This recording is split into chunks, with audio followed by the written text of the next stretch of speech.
On a routine flight from Singapore to Perth, the primary flight computers of Qantas Flight 72 began to malfunction, causing the aircraft to unexpectedly pitch downward towards the Indian Ocean, with more than 300 passengers on board the aircraft. Abruptly found itself in a deadly nosedive.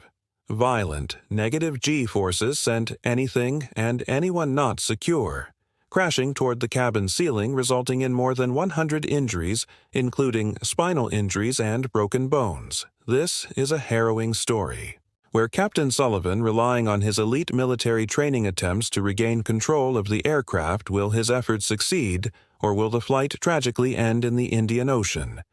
This is the story of Qantas Flight 72 on October 7, 2008. 303 passengers and 12 crew members boarded Qantas Flight 72 at Singapore's Changi Airport. The aircraft for this flight was an Airbus A330 delivered new to Qantas on November 26, 2003. This large-capacity, wide-body twin-engine aircraft is designed for medium to long-haul flights in November 2004. It underwent an engine upgrade. This aircraft had a total of 20,000 operational hours. Flight 72 was scheduled to travel from Singapore to Perth, Australia, passing over the Indian Ocean typically. A direct flight from Singapore to Perth takes about 5 hours at 1:25 a.m. The aircraft was pushed back from the gate. The pilots started the engines and began their taxi towards the runway, which they reached minutes later in the aircraft's cockpit. The crew consisted of 3 pilots leading. The crew was Captain Kevin Sullivan, 53 years old, a former U.S. Navy Top Gun pilot, known informally within Qantas as the Magnet, due to his knack for encountering bad luck, including a previous engine blow-up. Captain Sullivan, with more than 13,000 flight hours, was joined by First Officer Peter Lippett, a former Royal Australian Navy helicopter pilot who had logged nearly 12,000 flight hours also. In the cockpit was Second Officer Hales, who provided additional support for the long journey to Perth and back with 270 flying hours after receiving clearance for takeoff. The captain pushed the thrust levers to take off thrust, initiating the takeoff whirl just minutes after takeoff. The master caution alarm sounded. The first officer looked at the captain and started joking. "Here we go, here it starts. I'm not sure if I should be flying with you, Kev." With your reputation in response, Captain Sullivan turned on the autopilot as he had been manually flying the aircraft until that moment. By engaging the autopilot, they could focus on diagnosing the issue. The first officer canceled the master caution, and they both turned their attention to the fault message displayed on the ECAM. The message they received read, "Air engine bleed. One fault when an issue like an engine bleed fault occurs." The ECAM does more than just alert the pilots. It provides step-by-step instructions on how to address the issue and reconfigure the aircraft within minutes. The first officer successfully resolved the problem, and the flight continued as planned. However, this was just the beginning of their troubles. True to his nickname, the Magnet, the captain would experience even more challenges during this flight while Flight 72 was cruising above the Indian Ocean at 37,000 ft, having just passed Indonesia. Captain Sullivan took a scheduled break. He moved to the crew rest area just outside the cockpit and started watching 2.5 men, unaware of the chaos that would soon unfold during the captain's absence. The second officer oversaw the flight, and the next hour passed without any issues at 4:33 a.m. Captain Sullivan returned to the cockpit. It was a beautiful day. They could see the Australian coastline looming in the distance. The captain asked the second officer to switch seats, taking back his position in the left seat, while the second officer headed to the restroom shortly after the handover. The first officer left for his scheduled rest break, leaving the captain alone in the cockpit. 40 seconds later, the second officer returned from the restroom and joined the captain at the controls. As soon as he fastened his seatbelt, their horrifying journey began suddenly. One of the aircraft's 3 air data inertial reference units started supplying incorrect data to the flight computer soon after the autopilot disconnected, and the crew received numerous warnings and caution messages as Captain Sullivan wrestled with the Controls, he engaged the second autopilot. Seconds later, the chaos in the cockpit intensified as the master warning and master caution were joined by the simultaneous blaring of overspeed and stall warning. Alarms, the situation seemed impossible. To the crew, the aircraft was warning them that it was flying both too fast and too slow. At the same time, amidst the warnings, none of the primary instruments provided clear information about the underlying issue, leaving the crew scrambling for answers, but the crew had barely any time to think when the following problem occurred. The airspeed and altitude readings on the captain's primary flight display began fluctuating unpredictably. This inconsistency cast doubt on the accuracy of the information displayed on the captain's primary flight display to worsen the situation. The map that generally appeared on the captain's navigation display could not be shown due to a loss of heading information. Faced with multiple simultaneous issues, the crew became increasingly worried about the reliability of the aircraft's navigation and control systems. It appeared as though the flight computers had inexplicably malfunctioned. Captain Sullivan realized they were dealing with a problem. Known as unreliable airspeed, he disconnected the autopilot, not trusting it to safely control the aircraft without reliable speed and altitude data, taking manual UL control. He tried to stabilize the aircraft at an altitude of 37 nos Euro FT using the side stick with his left hand and the thrust levers with his right. He relied on the standby instruments and the first officer's displays, which appeared to be functioning normally. The captain asked the second officer to call the first officer back to the flight deck to help them diagnose and manage the problems while he was doing. So the aircraft abruptly pitched its nose down. Flight 72 was now in a deadly nosedive, a battle between the pilots and the aircraft's computers. While the pilots braced themselves, Captain Sullivan immediately applied back pressure on his side stick to counteract the pitch-down movement.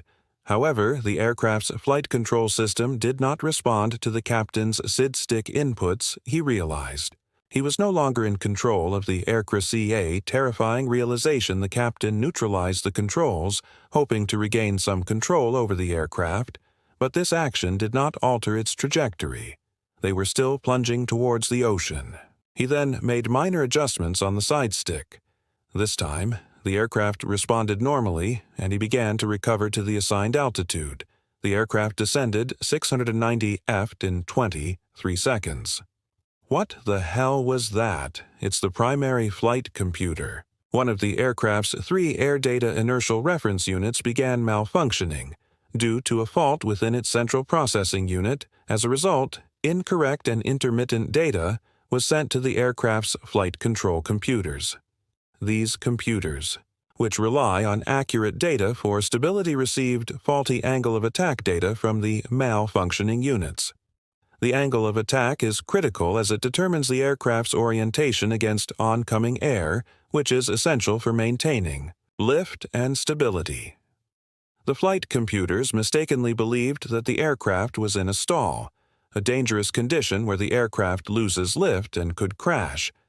If not addressed quickly, the flight computers commanded the aircraft to pitch downward, abruptly in response to what they perceived as an imminent stall due to the aircraft's flight envelope protection system, which prevents operation outside safe operational limits. The captain could not override this command despite attempts to issue pitch-up commands. The aircraft did not respond, significantly complicating efforts to stabilize the flight because of the sudden drop. The aircraft experienced a moment of weightlessness, causing anyone not secured by seat belts to be thrown against the ceiling, resulting in injuries and damage to the overhead fittings, because the pilots were uncertain if the malfunction could recur. The second officer promptly activated the seatbelt sign to on soon after he made a public address announcement, instructing all passengers and crew to return to their seats and fasten their seatbelts immediately after the aircraft returned to flight level 370. The flight crew initiated procedures to address multiple ECAM caution messages indicating various issues with the aircraft systems.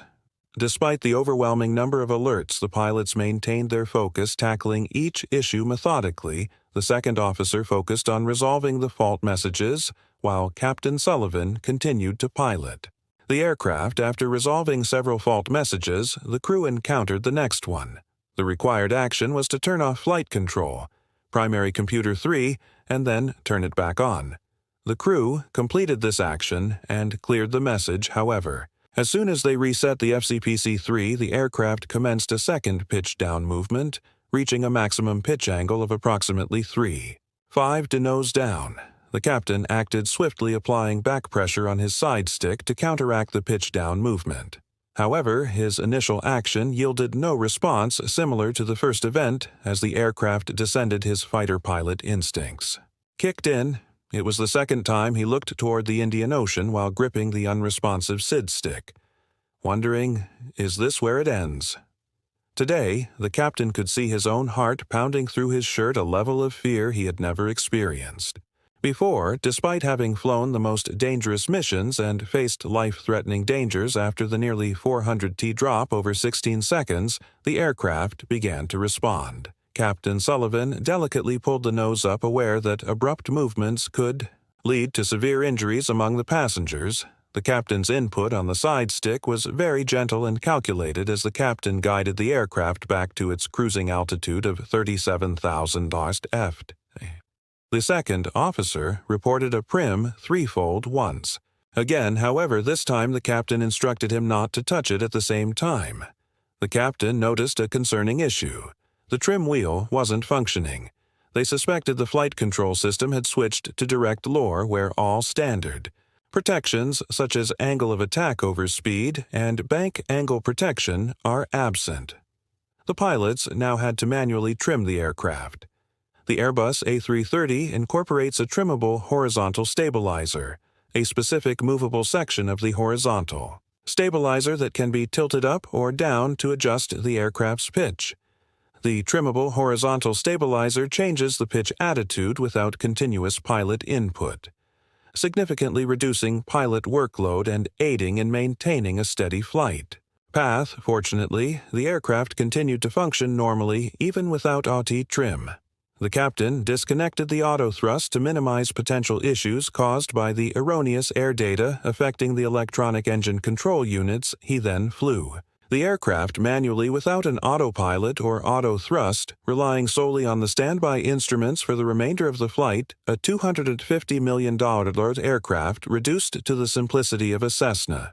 Despite managing to keep the aircraft airborne, the master warning was firing off like a revolver, accompanied by constant ECOM messages.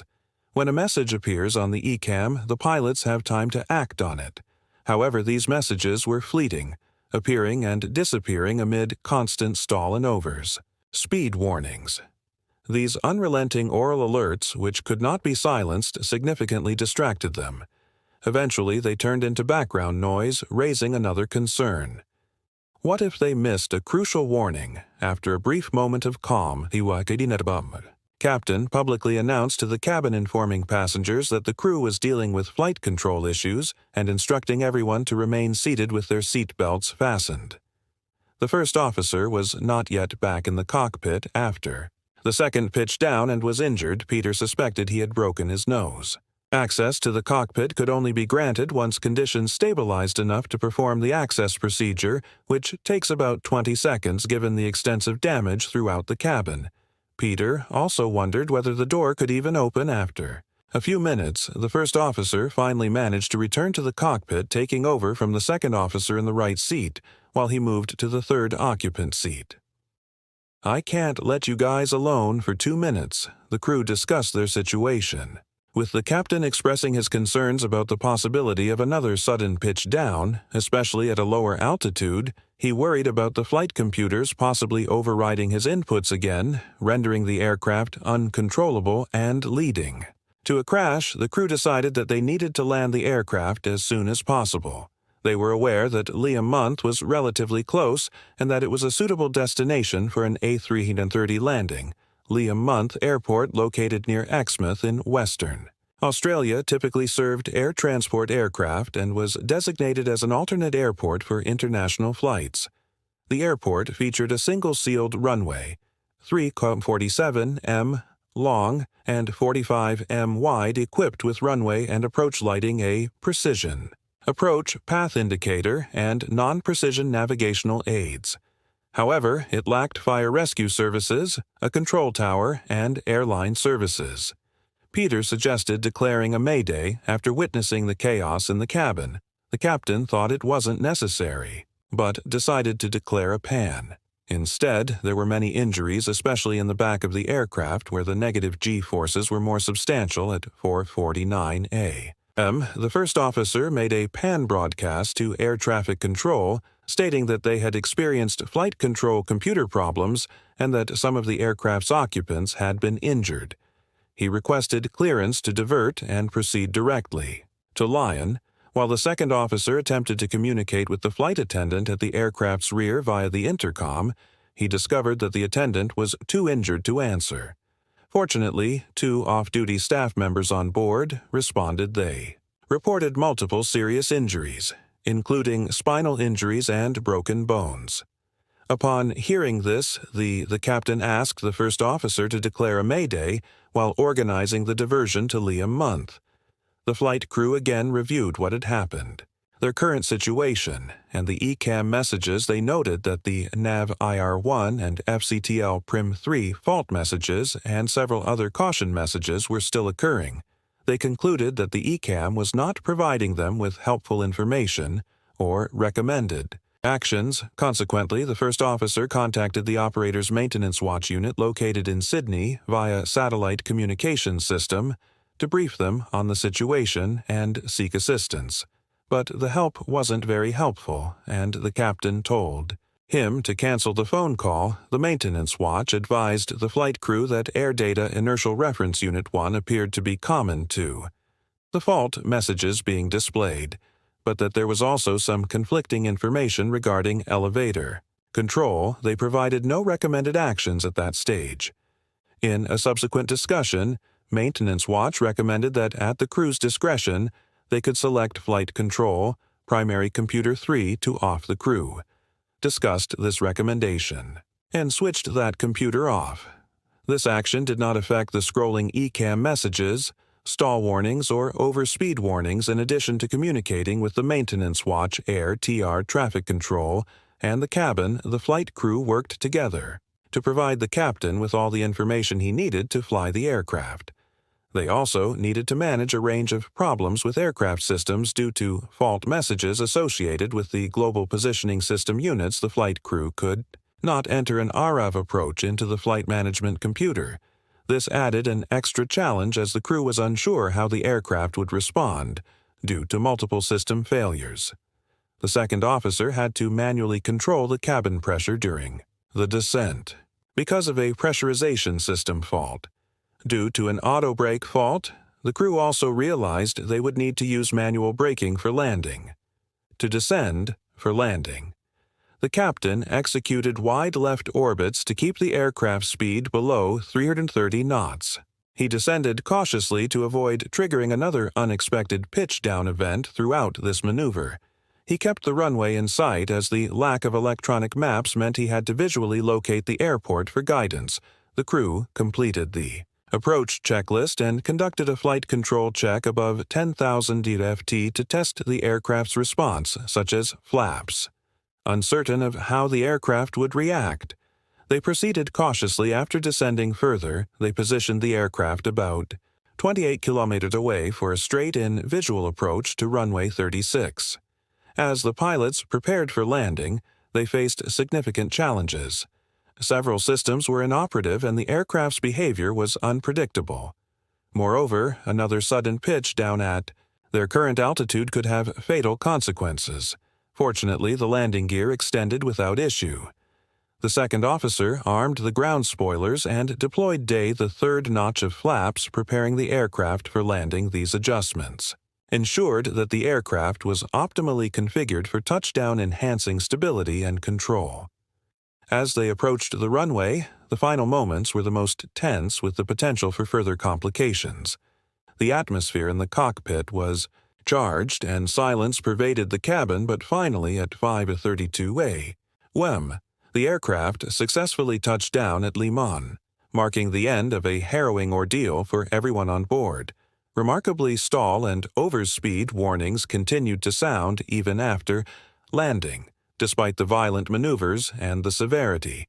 Of injuries, miraculously everyone on board survived. Out of the 315 people on board, 119 were injured, some seriously in the hours that followed. The most severely injured passengers were airlifted to hospitals in Perth for urgent medical care. In conclusion, the pilot's ability to safely land the aircraft under such harrowing circumstances is truly commendable and prevented a potentially catastrophic disaster. However, the ordeal took a toll on the captain. Captain Sullivan documented his experience in a book providing insight into the challenges faced during the flight and the crew's heroic efforts, especially the moment after landing when he walked through his aircraft to inspect the damage. He calls it the walk that changed his life. Ultimately, Sullivan made the difficult decision to retire from flying, influenced by the profound impact of the incident on his life and career. The impact of the incident was also significant for passengers and other crew members even to this day.